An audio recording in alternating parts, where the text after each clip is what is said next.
Welcome. My name is Kendra Morgan, and I'm the host of the Rise and Build podcast, where we hope to empower you to rise up and build a strong family, knowing you have to strengthen your hands to do the good work. Come with us as we rise and build. Hey, you guys, welcome to the Rise and Build podcast. I am super excited about today. I am sitting across from both of my daughters, Addie and Maggie, and I'm going to let them introduce themselves in just a second. But our series is the same. We are building kids in the world we live in. What does that look like? And today's topic is screen time, and we are going to talk about how we did it, how we raised our family with screen time. We're going to talk about the Morgan way. First and foremost, I want people to understand that we are not perfect in this area. I don't ever want to come across that we have it all together, but I do feel that we spent a lot of time researching and praying, and we implemented a lot of cool things that we're going to talk about today. But first, I want our listeners to get to know you guys. So Maggie, tell us about you. Hi, I'm Maggie. I am currently living in the Dallas area, and I'm working for a pretty large church, working with high school girls as their intern there. It's such a fun job. I love it. And I'm also getting my master's through Liberty University online in pastoral counseling as well. And so it's been a joy and so fun season of life. It's been awesome. So Maggie, you are our oldest. Yes. So through our screen time and technology, we learned a lot through you. Yes. And then you also, as far as future, like what are you wanting to do with that master's degree? Yeah. So eventually I'd love to work with young adults in women's ministry, getting just to pour into women and teach them that there's a hope in Jesus Christ, and getting to help them through problems that are in our world today and help them find hope. And that would be my main goal eventually. And I love that. Love it. Okay, Addie, tell us about you. Hi, I am Addie. I am the middle child in our family. We have a younger brother. I'm still in school. I just started nursing school, actually. This is my first semester, so I'll graduate in about a year and a half. I'm super interested in working with pediatrics, children, women. Would love to do nursing like in a hospital setting there for a while. At some point, probably not forever, but right now that's the goal, that's the dream, just working with children, and That's school awesome. will be done in a little bit. Yeah, you're going through it fast. And so you are our middle, but you're also only a grade behind Maggie. Yeah. So you guys are pretty close in age. Yeah, I feel like we've always kind of gone through the same season of life at the same time, like especially with all the screen time stuff. You might have got the short end of the stick a little bit. 'Cause Maybe a little I bit. feel like I always kind of was just right behind you with things. And then you had it figured out by time our brother came around. Jace came along. Yeah, and I don't know if we really ever had it figured out, but I felt like your third kid, you kind of know a little bit more than you do your first and second. Yeah. So getting into this, I love that you kind of shared about you guys, but I kind of want to dive into this topic. I feel like you're the younger generation, and so I wanted to bring some of your wisdom and knowledge on this podcast. But I want to talk about, let's just talk about, when did you first get a device? Do you remember your first device? Yeah, I mean, I remember, maybe not even it was a screen, but we had those little tiny iPods. Yes. And I remember that was like the first piece of technology we had because we could listen to music. Okay. But they were tiny. There was no screen. Right. It was a little, I don't remember. even what iPod it's called. Shuffle? Yeah, Maybe iPod that's what it was Yeah, I called. think you're right. Yeah. And you could download your own music. Yes. Okay. But Dad had to plug it into his computer to download music to it because it had no screen. Okay. Yes. So that was so like it's all filtered. And, Yeah. It was. Okay. And then talk to us about when did you get like a device, like with a screen, a device? What age was that? The first time for me was an iPad. Okay. And I think I was in 4th or 5th grade. I think Okay. 5th grade. And it was, my first iPad. and you had to be on Wi-Fi. So it was really only used at home because couldn't really use it at school. Couldn't text with it. It was more just for like to play games or to listen to music or those kind of things. Take pictures on an iPad. Yeah. Okay. Yeah. But that was the first thing I remember getting was a little iPad. Yeah. Okay. I think I had an iPod Touch maybe, but I think it was one of like your old phones that you made an iPod Touch, and I like couldn't call. I really could just text on Wi-Fi or take pictures or download apps, but we couldn't. You had our phone like or iPod Touch secure, so we couldn't download anything without a password. Okay. Yeah. And then let's back up even a little bit more. Tell me what you remember with like PG-13 or rated R movies, or what were the Morgan rules with that? We couldn't watch them. There was no rule other than you're not 13. You couldn't watch it. There's a reason why. And even some like PG-13 like were not like they were worse than like you know, like not good movies. Right. And so I remember Dad would always do research and like look up what was good about the movie, what was bad, and like would decide if we could watch it or even maybe fast forward through parts or whatever. Right. But there was always a little bit of like caution with movies and TV shows. Like I remember we couldn't watch SpongeBob. Yeah. And just like shows I did like not that. like SpongeBob. Yeah. But why did you? I mean, you knew why you couldn't watch SpongeBob. Yeah, because he said stupid and shut up, and we weren't allowed to say those things. So you just didn't want us to fill our mind with things that were evil. Yeah. But I mean, come to find out, now that I'm older, I have sevevel friends that their parents didn't let them watch SpongeBob either. Like, I think it was like... we're not the only ones. And then you weren't crazy. It's just... good. Yeah. Okay, but I love, Addie, what you just said, because I feel like Dad and I told you over and over and over, and Jace over and over again, what you just said. So what did we always tell you guys? If you put something in your mind, it goes straight to your heart. Yes. And so we always wanted you to put healthy thoughts into your mind because that's what fills your heart, right? Yeah, right. Okay, so I love the movies and I love the SpongeBob. I love that you brought that up. What other, once you got your devices, which we're going to talk about the contracts because I think that's a huge piece of it. Yeah. But do you remember any other rules once you got like a phone or got your devices that we kind of had? Really, they just like, they were there for like communication, not to like just constantly be on our phone playing games. So like we couldn't take them upstairs. Like when we went to bed, like we were going to sleep. It wasn't something that we just would go upstairs and play Flappy Bird for hours on end. Like we couldn't take them upstairs. Yeah, we had a docking station in the kitchen and all the devices were there. No one took them upstairs, didn't go in your room, didn't go in the bathrooms. We just kind of had household rules like that. Yeah, we couldn't, like with dinner time, like our phones weren't allowed at dinner time because that was a time for us to hear about our days and hear about what happened and time for community and fellowship. And so our phones weren't allowed at the table. Yeah, that's right. Yeah. And movies. Yeah. And I feel like sometimes I still find you telling us, be like, kids, put your phones down. But even like now, like, I don't know, we're in college but still I feel like I never get my phone out at a dinner table because it's just rules that expectations you set when we were 12, 13 years old that almost 10 years later, I still don't bring it out because it's just, you value that time with your family. Yeah. I love that. Okay, so let's kind of dive into when you got your first phone.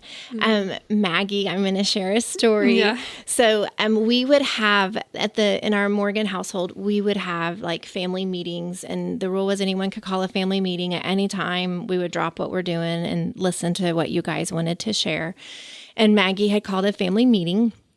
And I remember she, with Dad, he's pretty detailed. So there were times like if you're going to bring something to Dad, the more detail you have with a solution, the better that's going to go over, right? Yes. So Maggie had really thought through her words and had was really ready to present to Dad the fact that she is the only child in the entire school district in middle school that didn't have a phone.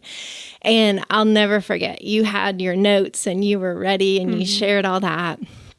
And I'll never forget, Ryan took a deep breath and he goes, man, Maggie, I can tell that you really put a lot of thought into this and you have really brought some great information and you have great solutions. But it also brings me great comfort to know that if I need to get a hold of you, I can call any other middle school kid and they can let me know how you're doing. And it kind of made you mad because you knew then, like, you probably weren't going to be getting a phone. Get one. Yeah. Right. And then, but not having a device, it did kind of cause some issues. Like I remember one time you forgot your lunch and I took it up to the school and asked them to let you know. And they're like, well, we don't let them know. Could you just text her? And I was like, she doesn't have a phone. And so they're like, well, could you text a friend? So I would have to text your friends and say, hey, could you let Maggie know I left her lunch? So there were times like it caused some inconvenience in our world, which we've always told you to be set apart looks different, right?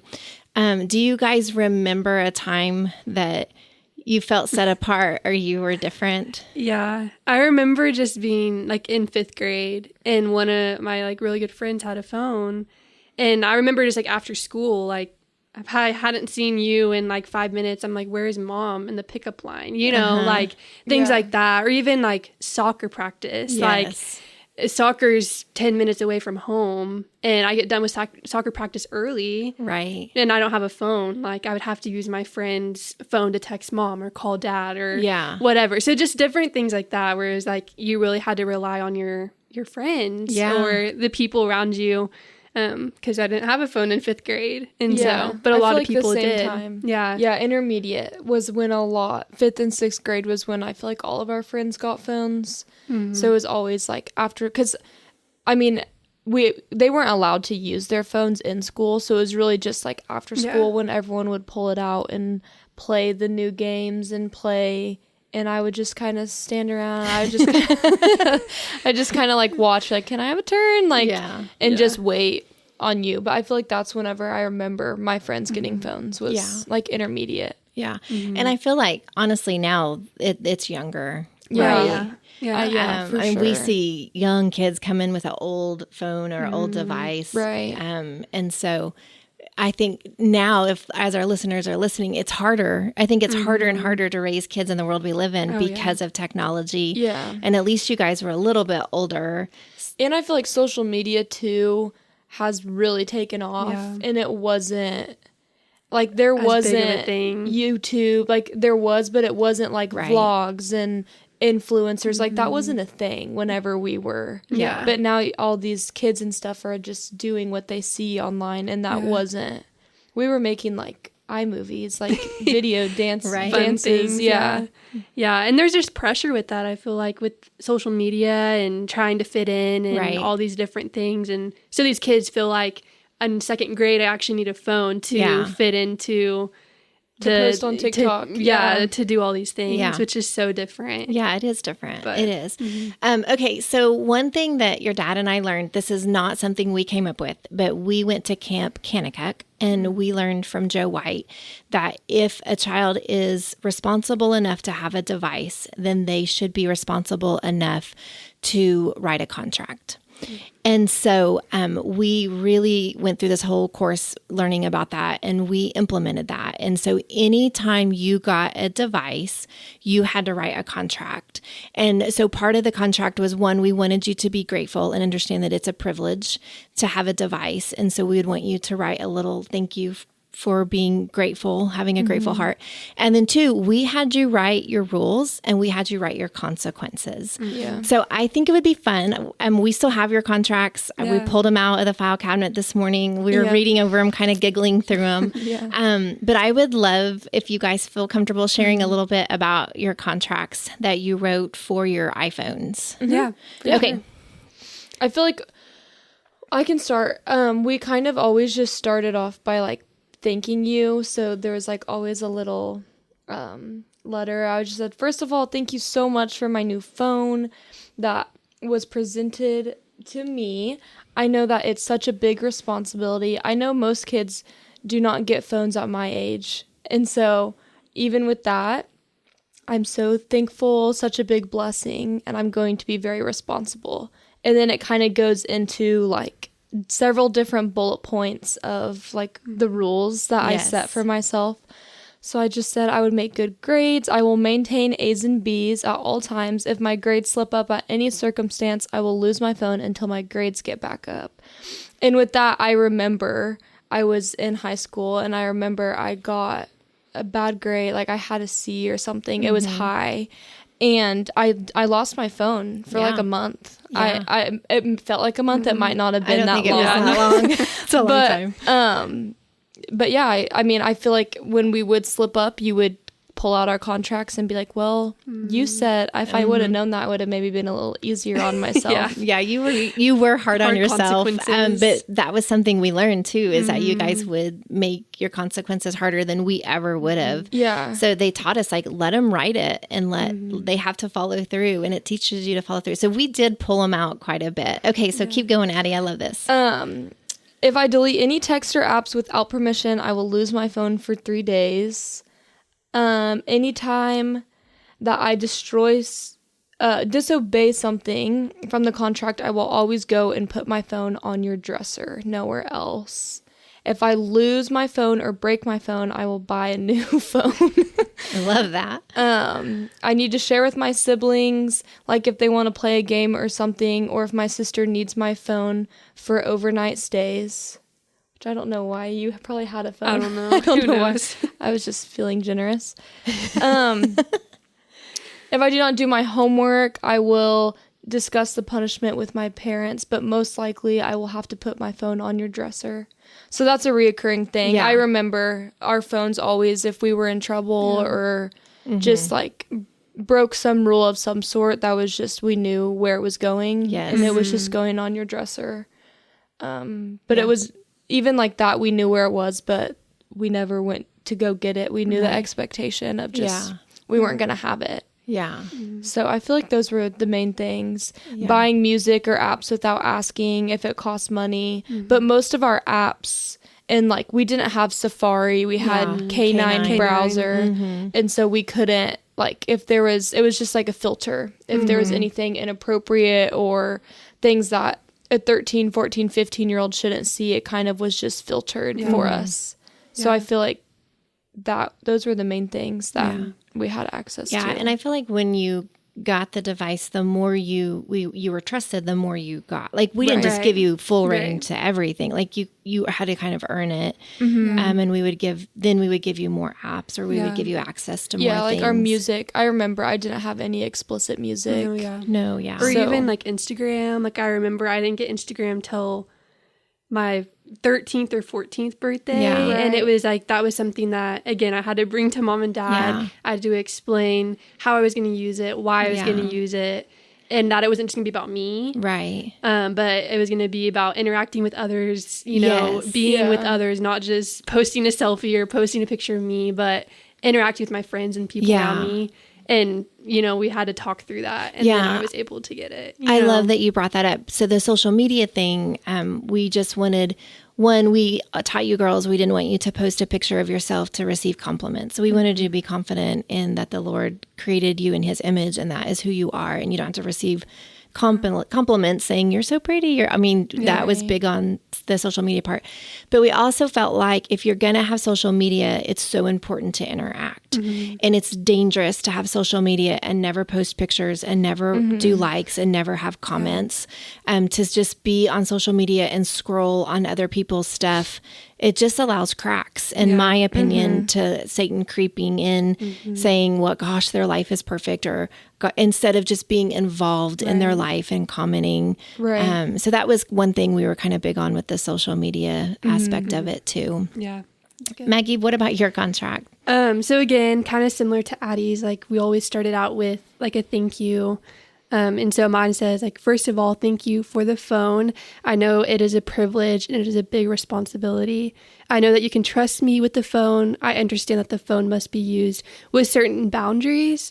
The following boundaries are established to protect me from potential harm and to keep me focused on things that are important. I understand that if I fall outside of the established boundaries, that I will accept the consequences established below. Yes. And so just understanding those like boundaries too was so important. And so again, like starting with grades, I will lose the phone until the grade is returned to the level of my abilities. For example, if a B is expected and I have a C, I will lose the phone until a B is established. And so just those grades. Talking about not being nice to siblings or not sharing, I would lose my phone for 2 days. If I try to change the password or deceive my parents from changing the password with restrictions, I would lose my phone for 4 days. Taking bad pictures or videos or talking about other people in a bad light or gossiping, I would lose my phone for 6 weeks. Talking bad about someone or gossiping, I would lose my phone for 2 weeks. Not completing homework before using a phone, I would receive one warning from a parent. And then if I continue to be on my phone and not complete homework, I would lose it for a week. So yeah, just these certain and different boundaries and consequences. And then again, K9 was a huge one. Right. If I'm searching on the internet, I must use K9 and not Safari. And if I was using Safari or something else, I would lose my phone for 6 months. Wow. That was a big consequence. So, Yeah, mine says 6 months too for the K9. Yeah. And I think that was just, we wanted to protect what you saw, right? Because the devices can be so dangerous if they're used inappropriately. How do you feel? Do you feel that we kept a pretty open and honest communication? If you did see something, you kind of knew, what did you know? Yeah. I mean, a lot of the time, if we were to see something, it wasn't our fault. Like, the world's just evil. Like, it's not like we were, like, searching for it or looking for it. So I feel like in a situation like that, then that's obviously a lot easier to be like, oh my gosh, I saw this. Like, I didn't mean to. And I feel like usually there was open communication about that. Yeah. But for the most part, yeah. Yeah. And so for the listeners, I want them to know, these are the older contracts. Like, we're looking through like your iTouch contracts and your iPhone or your iPad, and they're handwritten and the font. I signed this in 2015. So they're, I mean, and I feel like you would write it out, and then Dad kind of taught you how to edit a contract and how you can add to a contract, and you would initial, and, like, he kind of taught you that process. Yeah, some of these words are not my words. Yeah, like Dad definitely added stuff into this because I'm like, I would not use that. Sense. But but I want the listeners to, because I don't want them to be like, well, I mean, my kid has no idea how to write a contract. You all didn't either. No. And we started out super simple and just kind of worked our way up, but it set really healthy boundaries. And we have Jace's contract too here with the phone and the TV and the Xbox. His are pretty similar. As we were reading through it, the things that we are a little different is just how we want him to always respect women. And so he has 2 or 3 just rules with always, treating women right on social media, and those type of things is probably, but for the most part, I feel like his are kind of the same rules. And video games was a big one with him too, because that's so different than like Addie and I. So setting limits and not playing hours upon hours, and grades fall into all that too with him. Okay, so I love the contracts for sure. I think that they just really helped establish some good boundaries, and they were easy to do. We encourage families to do contracts all the time. Let's also talk about how we tried to protect you, and how we ended up putting some passwords and protection on the devices. Yeah, I remember there were restrictions on our phone, so like we couldn't add a certain app or a game or anything because we couldn't add it. Like there were passwords, there were restrictions with on the phone. And so we would have to ask, again, you guys to delete an app or to add an app. And so I remember like there's probably sometimes like we would try to add something, but we couldn't like add an app or anything. Yeah, there was like a password that I don't know what it was, but we would just bring it to you, or even like downloading music. There were certain things I don't really remember. Like, I remember sometimes I'd be frustrated, be like, oh, I got to go find the password, you know, and go find mom or dad, and they would just put the thing in. But it was just for our protection. They wanted to know and then it led for a conversation. What app are you downloading? Right. What game are you playing? Right. Oh, do your friends at school play that game? You know, like it was more versus us just like being up in our room and downloading what we wanted to download, and you never knew what was going on or what we were doing. Yeah, it created a sense of just accountability, honestly, like seeing what we're downloading, seeing what we're looking at, seeing if our friends do it, you know, and it's like all these different things. We're not going to like, you're not going to give us a password for if the app is not age appropriate. So yeah. And then it was the same with time limits. Like you guys had created time limits on our phone, and so like we could only spend certain amount of times on certain apps. And once we like reached that time, we couldn't be on the app. So and there was a password for that as well that you guys had, which helped us with kind of our priorities and within the phone and using our time well. Yeah. Going back the contract, and like 3 years later, it looks like Dad edited it because it's his handwriting, but it says manage time better on Snapchat, use moderation. Yeah. So I just think like you would always come back to like where we started, and we knew the expectation, and like I mean, you were realistic. You weren't like 5 minutes a day on this app and this app. Like you wanted us to connect with our friends because that just is the day and age that we're in. Like social media and like the internet and phones, like that's just how people connect. It's sad, but you didn't want us to not be able to connect with our friends or talk with our friends just because you were scared of us having a phone. Yeah. Well, it's such a hard balance, right? I mean, we sit with families that are like, nope, they'll never have it. They'll never have social media. They'll never have Snapchat. You're crazy. I'm not doing it. And then we have families that their kids have all that with no restrictions, and it can be dangerous. Right. And really, in my opinion, both of those could be a little dangerous because at some point in time, we felt like you guys are going to leave the house, and it's our job to train and equip you. So we give each thing to you a little bit at a time with a little bit less rules, so that when you did leave, you felt like you could manage that. Yeah. Talk to me about that. Did that work? Did that help?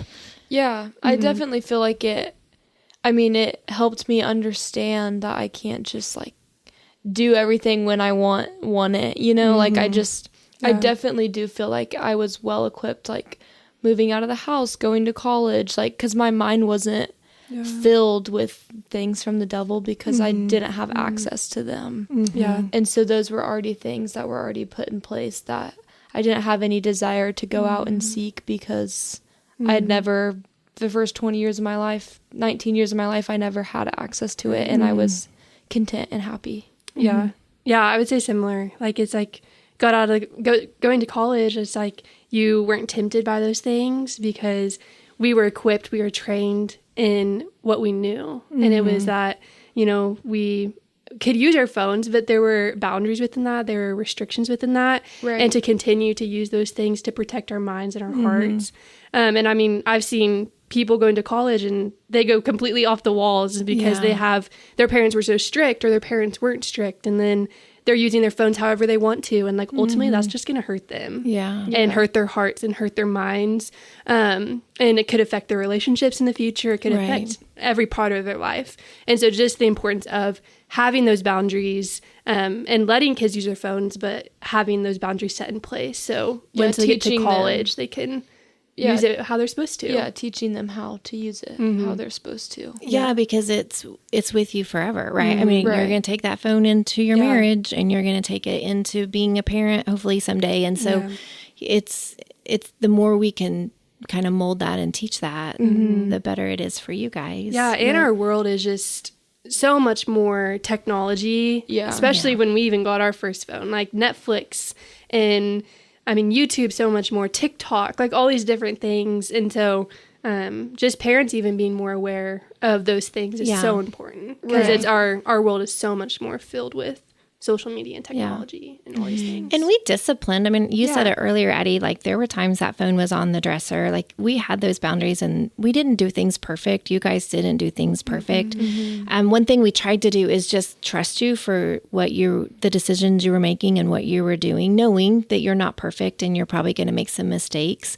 We were not real big into the Life 360. We didn't follow you everywhere you went. No. We wanted you to be kids, and it's okay to be a little ornery. And so we wanted you to know that we trust you, and we didn't. And we struggled with that because it would be nice. We have it now.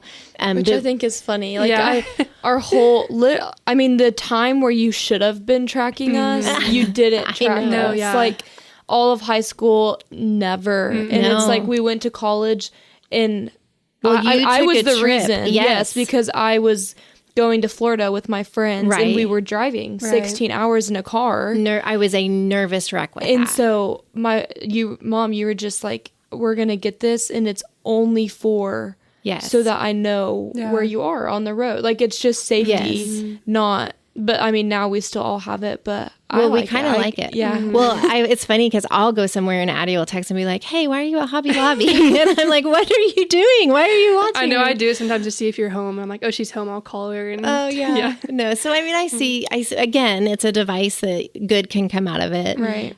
But we also have to let you be kids and let you do your thing. And so I don't track you guys very often, or I try not to for sure. Okay, is there anything else that you would like to share about screen time? TV. We aren't huge TV fans or like TV watchers. So no, I think that comes from Dad. Dad doesn't like TV. Yeah.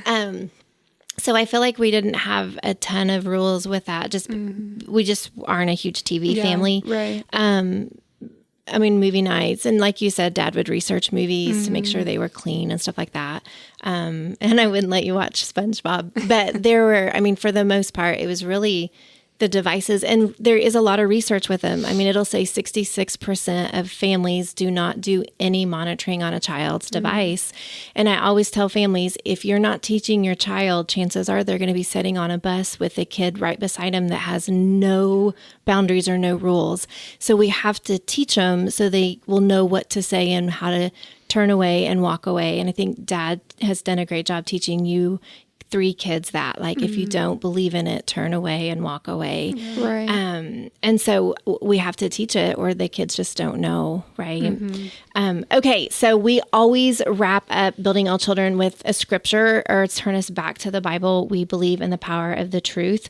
Do either of you want to share a scripture? Yeah, I can share one. I'd love to. Colossians 3 verses 1 and 2, it says, "Since then you have been raised with Christ, set your hearts on things above, where Christ is seated at the right hand of God. Set your minds on things above, not on the earthly things." And so I think this is, it's not that iPhones are bad or technology's bad. Right. It's not. But I think if our priorities are set on phones and it's above our family, it's above our friends, it's above school, it's above our relationship with the Lord, like that's going to affect everything you do. Yeah. And so first we should always set our minds on Christ, and then our family, our friends, our school, and then your phone and interacting with people. And this is even just a reminder for me, to set my mind on things above, because earthly things fade and they go away, but Christ is forever. And so that would be my one little encouragement. It's good. Yeah, and then mine is from Psalm 16:8. "I know that the Lord is always with me. I will never be shaken, for he is right beside me." So good. Just feel like that is good. Something to always remember, that no matter what you're doing, always going through your day, that the Lord's always with you, and that whenever you need him. So I think that's a good reminder for me. I love it. Good. One thing your dad and I prayed over you guys and really said over you guys a lot was Romans 12:2. And it talks about just don't be conformed to the world, but let your hearts be transformed. And we never wanted you to just conform to what the world is doing, but we wanted your hearts to just be grasped by Jesus and be changed and be transformed. And so that was a scripture with technology that we just kind of seeked and went back to a lot. There's no perfect way to do it. And I think it gets harder and harder every year because technology is constantly constantly changing. But we wanted just to throw out a few ideas for families that they can implement with their children, set some rules and some boundaries. Thank you guys. Yeah, thanks for having us. It was awesome. Oh my gosh, I could sit and chit chat with you guys forever because it's always so fun. So thank you for your time. Yeah, thanks for having us. Yeah, thank you. It was awesome. Let us close with a word of prayer. Dear Lord Jesus, thank you for these children in our lives. Thank you for all the resources you have placed in our life to help us rise up and build. It's in Jesus' name we pray.